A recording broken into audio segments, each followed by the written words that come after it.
ಇತ್ತೀಚೆಗೆ ನ್ಯಾಯಾಲಯ ಒಂದು ಸ್ಪಷ್ಟ ಆದೇಶವನ್ನು ಹೊರಡಿಸಿದೆ. ವಾಹನ ತಪಾಸಣೆ ಹೆಸರಲ್ಲಿ ಗಾಡಿಗಳನ್ನು ತಡೆದು ನಿಲ್ಲಿಸಿ ಸ್ಪಾಟ್ ಫೈನ್ ಕಲೆಕ್ಟ್ ಮಾಡುವ ಹಾಗಿಲ್ಲ ಅಂತ.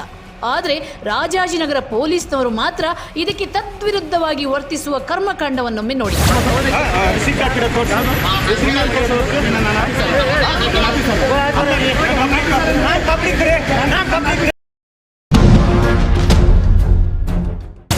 ವಿಜಯ್ ಟೈಮ್ಸ್ ವಿರೋಧ ಮಾಡೋದೇ ಇದಕ್ಕೆ. ನೀವು ಕಾನೂನು ವ್ಯವಸ್ಥೆ ಪಾಲಿಸಿ, ತಪ್ಪು ಮಾಡಿದವರಿಗೆ ಶಿಕ್ಷೆ ಕೊಡಿ. ಆದರೆ ತಪ್ಪಿನ ನೆಪದಲ್ಲಿ ಲಂಚ ಪಡೆದು ಜನರನ್ನ ಲೂಟಿ ಮಾಡೋದನ್ನ ನಾವು ಖಂಡಿಸ್ತೇವೆ. ಅದನ್ನು ನಾವು ಪದೇ ಪದೇ ಬಯಲು ಮಾಡಿ ಸರ್ಕಾರದ ಗಮನಕ್ಕೆ ತರ್ತೇವೆ.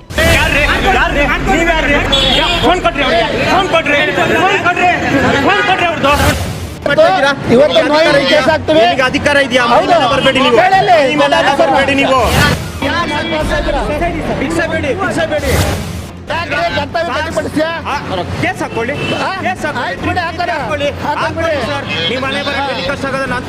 ಈ ಟ್ರಾಫಿಕ್ ಪೊಲೀಸರ ಲಂಚಾವತಾರ ಹೇಸಿಗೆ ಮೂಡಿಸುತ್ತೆ. ಸವಾರರ ಬಳಿ ಹಣ ಇಲ್ಲ ಅಂತಂದ್ರೆ ಗೂಗಲ್ ಪೇ ಮಾಡಿಸು ಅಂತಾರೆ. ಈ ಮಲ್ಲಿಕಾರ್ಜುನ ಅನ್ನೋ ಪೊಲೀಸ್ ಪೇದೆ ಹೆಲ್ಮೆಟ್ ಹಾಕಿಲ್ಲ ಅಂದ್ರೆ ಎಷ್ಟು ಗೊತ್ತಾ? 500 ರೂಪಾಯಿ ಆಗುತ್ತೆ. ನಾನು ಅಷ್ಟೋ ಇಷ್ಟೋ ಕಮ್ಮಿ ಮಾಡಿದ್ದೀನಿ ಅಂತ ಹೇಳ್ತಾ ಕೊಟ್ಟ ಹಣಕ್ಕೆ ಯಾವುದೇ ಬಿಲ್ ಕೊಡದೆ ನೀಟಾಗಿ ಜೇಬಿಗೆ ಹಾಕೋತಾರೆ. ಸರ್ ಇಲ್ಲೇ ಬಂದಿ ಸರ್, ಬಿಡಿ ಸರ್. ಇಲ್ಲಿ ನಿಮಗೆ ಸರ್ ಹೋಗ್ಬೇಕಾಗಿತ್ತು, ಅದಕ್ಕೆ ಸರ್. ಅದಕ್ಕೆ ಒಂದು ಆಗ್ತಾ ಇಲ್ವಾ? ನಾನು ನಿಮಗೆ ಬಿಟ್ಟೇ ಇಲ್ವಾ? ಅಮೌಂಟ್ ನಾನು ಎಲ್ಲ ಪ್ರಕಾರ ಎಲ್ಲ ಹಾಕಿದ್ರೆ ಎಷ್ಟಾಗುತ್ತೆ? ಒಂದು ಕಟ್ಕೊಳಪ್ಪ ಅಂತ ಅಮೌಂಟ್ ಇಲ್ಲ, ಅದಿಲ್ಲ, ನಾನು ಕಟ್ಟಲಿಲ್ಲ ಕೈಯಿಂದ. 500 ರೆಡ್ ಹ್ಯಾಂಡ್ ಆಗಿ ಸಿಕ್ಕಿಬಿದ್ದ ಪೊಲೀಸ್. ನಾನೇನು ತಪ್ಪು ಮಾಡಿಲ್ಲ ಅಂತ ದರ್ಪ. ಟೂ ವೀಲರ್ ಅವ್ರ ಹತ್ರ ಬಂದ್ರೆ ದರ್ಪ ತೋರ್ಸಕ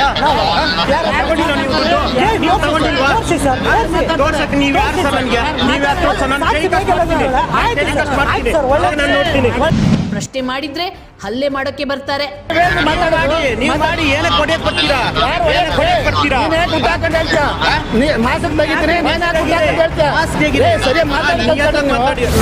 ಹೌದು, ವಿಜಯ್ ಟೈಮ್ಸ್ನ ಗೇಟ್ ಕ್ರಾಶ್ ತಂಡಕ್ಕೆ ರೆಡ್ ಹ್ಯಾಂಡ್ ಆಗಿ ಲಾಕ್ ಆದ ರಾಜಾಜಿನಗರ ಟ್ರಾಫಿಕ್ ಪೊಲೀಸರ ಬಳಿ ಹೋಗಿ ಬಿಲ್ ಯಾಕೆ ಕೊಡಲ್ಲ, ಯಾಕೆ ಸಾರ್ವಜನಿಕರಿಗೆ ತೊಂದರೆ ಕೊಡ್ತೀರಾ ಅಂತ ಕೇಳಿದ್ದೇ ತಡ ನಾವೇನು ತಪ್ಪು ಮಾಡಿಲ್ಲ ಅಂತ ದರ್ಪ ತೋರಿಸ್ತಾರೆ. ಪ್ರಶ್ನೆ ಮಾಡಿದ ವರದಿಗಾರರಿಗೆ ಕರ್ತವ್ಯಕ್ಕೆ ಅಡ್ಡಿಪಡಿಸ್ತಾ ಇದ್ದೀರಾ ಅಂತ ಕೇಸ್ ಹಾಕ್ತೀನಿ ಅಂತ ಬೇರೆ ಧಮಕಿ ಕೊಡ್ತಾರೆ.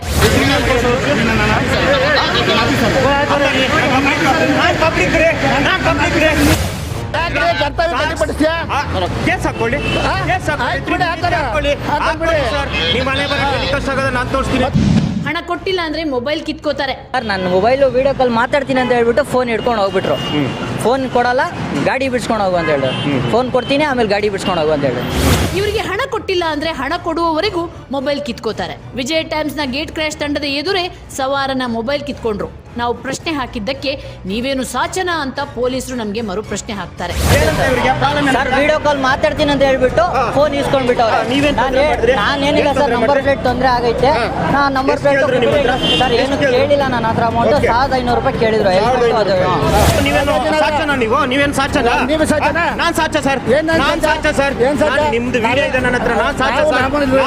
ಈ ರೀತಿ ಎಂಜಲು ಕಾಸಿಗಾಗಿ ಕಾನೂನು ಮುರಿಯುವ ಪೊಲೀಸರು ಸಮಾಜದಲ್ಲಿ ಒಂದು ಕೆಟ್ಟ ಮಾದರಿಯನ್ನ ಸೃಷ್ಟಿಸುತ್ತಿದ್ದಾರೆ. ಕಾನೂನು ಪಾಲಕರೇ ಕಾನೂನು ಮುರಿದು ನ್ಯಾಯಾಲಯಕ್ಕೆ ಅವಮಾನ ಮಾಡುತ್ತಿರುವುದು ಮಾತ್ರ ಖಂಡನೀಯ. ಗೃಹ ಸಚಿವರೇ, ಇದೆಲ್ಲ ನಿಮ್ಗೆ ಕಾಣಿಸ್ತಿಲ್ವೇ? ಪೊಲೀಸರ ಲಂಚಾವತಾರಕ್ಕೆ ಇನ್ನೆಷ್ಟು ಸಾಕ್ಷಿ ಕೊಡಬೇಕು ಹೇಳಿ?